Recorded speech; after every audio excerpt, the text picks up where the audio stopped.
Connor Rogers and Joe Caporoso.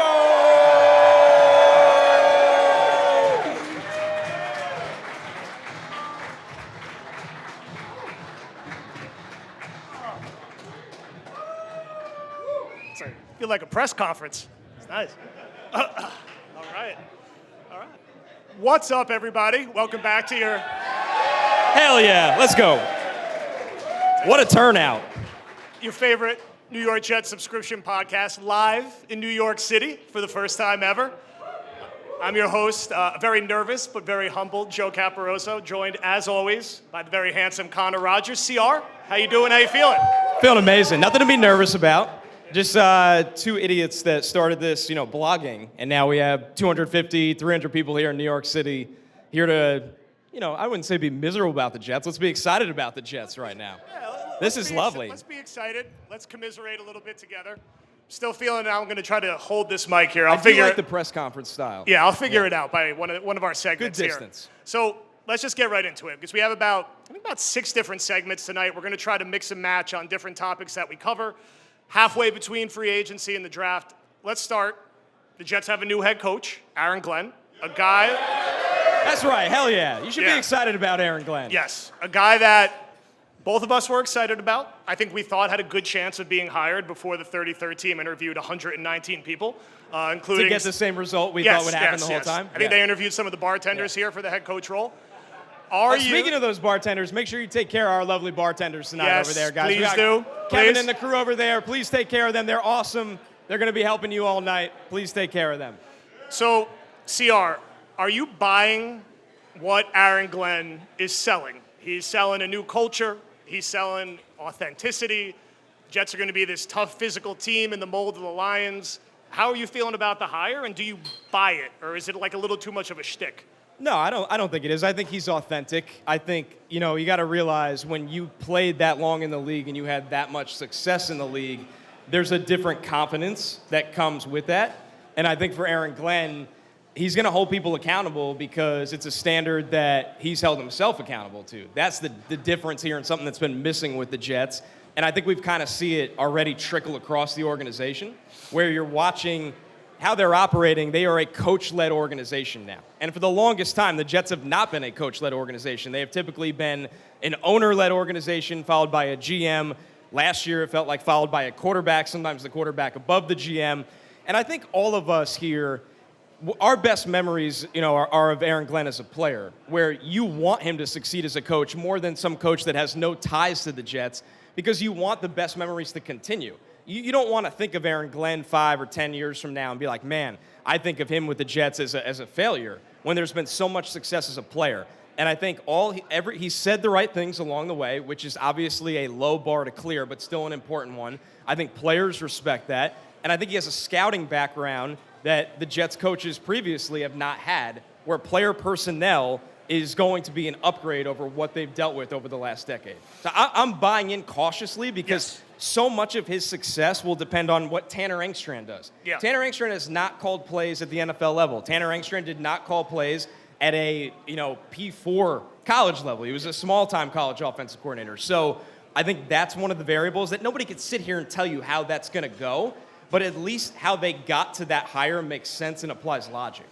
Yeah, and I think compared to Robert Saleh, where I kind of felt like he was putting it on at times, like almost playing a coach on a television show with the slogans and running up the stairs and the Colgate commercials. Like, it didn't feel authentic, and it didn't work. Catchphrases? It didn't resonate. Yes. So with Glenn, I think playing in the league and succeeding in the league as, an undersized cornerback, a very difficult position to play at that size, I think that means something to the players, especially when you have a bit of a scouting background. But I think, like you said, that only goes so far, especially in year one of a new regime. Let's talk about the GM, right? We went through this GM process. They almost hired a gentleman named Lance Newmark, who we had some strong feelings about them. Yeah, there we go. Boo!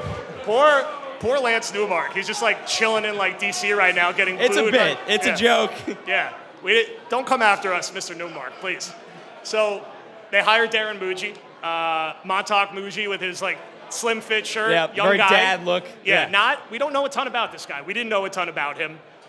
why should Jet fans be confident that this 39-year-old, I think he is, one of the youngest GMs in the league, be ready for the job? I mean, this is a big job to jump from the role he had previously in Denver. And we all love Aaron Glenn. We're all excited about Aaron Glenn. I got the Aaron Glenn trading card in my office back home. But the GM matters too. We spent a lot of time criticizing Joe Douglas, a lot of time criticizing Mike McCagnon.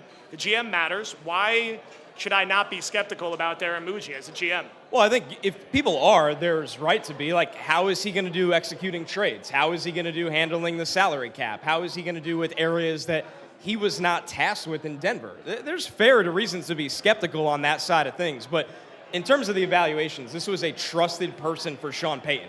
And I think that means a lot. He obviously, Aaron Glenn, the interview process tells you a lot. Like, he got there, it felt like the Jets had their GM in Newmark. And how quickly things changed tells you that Aaron Glenn came over the top and said, actually, I'm involved in this process, and Muji was the top guy to go get. So this is somebody that's been scouting for a long time. He's been scouting at a high level. He's been a part of draft rooms where he's been one of the front people.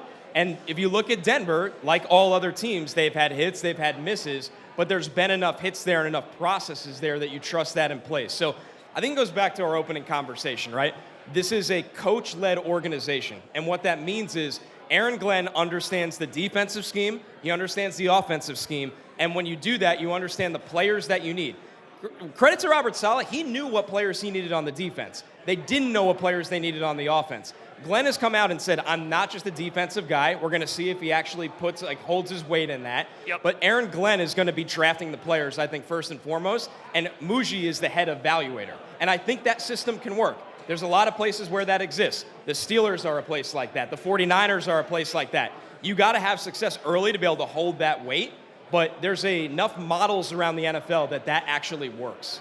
Because these guys they're getting the players into camp, right? It's not like, oh, you picked all these players for me day one in July. We don't like this guy. It felt like that happened a lot with the Jets too often. Yeah, we need to get past the era where, you draft these guys round 3, round 4, round 5, and they just never see the light of day. Or if they do see the light of day, it's just an absolute disaster class. They drop the ball at the 1 yard line before the end zone? Yeah, you drop the ball on the 1 yard line before you score a touchdown. You look like a turnstile at right tackle. We don't want to be mean here, but you need to find players that make a difference on day 2 and day 3. And I know you, Meeks and Dan, are going to do more of a draft preview in the middle of the show, but let's talk about the most important offseason acquisition they made at the quarterback position, Justin Fields. We're moving on past the Aaron Rodgers era. Yeah. So Justin Fields, former first-round pick, uneven performance in Chicago and Pittsburgh. Similar question to Muji. Like, this hasn't worked for Fields so far. Why can he do what Baker Mayfield did, what Sam Darnold did, and find success, down the road in his career? Or is this truly just like 1 year bridge quarterback? We'll figure it out next year. What are reasonable expectations for Justin Fields? I think it lands somewhere in the middle of that. Like, thinking he's going to be this year's Darnold or thinking he's going to have this Baker renaissance. That's a lot to ask of any guy. You got to realize Baker was in a situation where he had a lot of success with Canales, who went on to be a head coach, Liam Cohen, who went on to be a head coach. Darnold went to the school of Kevin O'Connell after the school of Kyle Shanahan. Yes. Justin Fields doesn't have that. But what Justin Fields does have is the best wide receiver that he's played with in the NFL so far in Garrett Wilson. After the draft, a guy they should extend pretty soon. Justin Fields should have, after the draft, a complete offensive line, assuming they maybe take an Armand Membu at 7th overall, or they get a right tackle. That's a pretty good response. And he's got 3 running backs that are capable NFL running backs behind him, where you go, okay, you don't need him to be a hero. And Aaron Glenn doesn't want him to be a hero. So can you get back to playing capable defense? And can you run the football, which they could not do last year with a 40-year-old quarterback? That's a tough way to live when you can't run the ball and you have a 40-year-old quarterback. So Fields doesn't need to be Baker. He doesn't need to be Darnold. Can he be somewhere a couple steps above of what he's been with his rushing ability, occasionally hit a big throw, tailor an offense around his strengths? $20 million a year, that's a bargain if he does those things. It's not a guarantee. But I'd rather be talking about Justin Fields in this light than up here going, man, should the Jets consider Jackson Dart at 7? Should they consider Shedeur Sanders? Should they look at Tyler Shuck? Right, exactly. We got a really active crowd tonight. Wow. I'm pretty fired up right now. It's going to be a long one. But But that's the point. You'd rather go get a bargain that costs you no draft capital in Justin Fields and see what you can do with his development, who still has the upside, rather than manufacturing a quarterback class that outside of Cam Ward, there's probably not going to be a hit. I couldn't agree more. And I'll also say, people in the front, feel free to come up a little bit, get a don't be little shy. tighter. Pack it in, feel free, so more people could get close to the stage. Who wants a Badlands hat? Does anybody want a Badlands we got a hat? lot of segments here. Throw one out. Pack the stage, please. Wow. A Zach Wilson-esque throw right there. We like to see it. It really did flutter. Yeah. I will say this is probably the only bar in New York City where Armand Menbu is getting a standing ovation right now. If you're out there, Armand, New York loves you. And poor Lance Newmark is getting his ass booed off. Yeah. He's like, what did I do? Let's talk about a rumor that I don't think a lot of us like, but it's a rumor we have to address. There's been some chatter that the Jets could consider trading running back Breece Hall. Now, I get it. I think Breece, if you're out there and getting ready to tweet, you could hear the sentiment. So the crowd doesn't want you to be traded, which is a good thing. Where does a rumor like this come from? Why does it happen? And straight up, what is the percentage chance that Breece Hall is on the Jets roster week 1? Well, you try to run like the pie chart, right? You look at it and go, part of the pie chart, which is probably the biggest part of the pie chart, is maybe they're lighting a fire under Breece Hall's ass this year. It's a new regime. They don't have ties. And it's a contract year for him. Now, the Jets in your back pocket, you have the franchise tag for running backs. That's nothing. So you have security. So you would think the biggest part is they want the best version of Breece Hall out of the gate. Then there's the little part.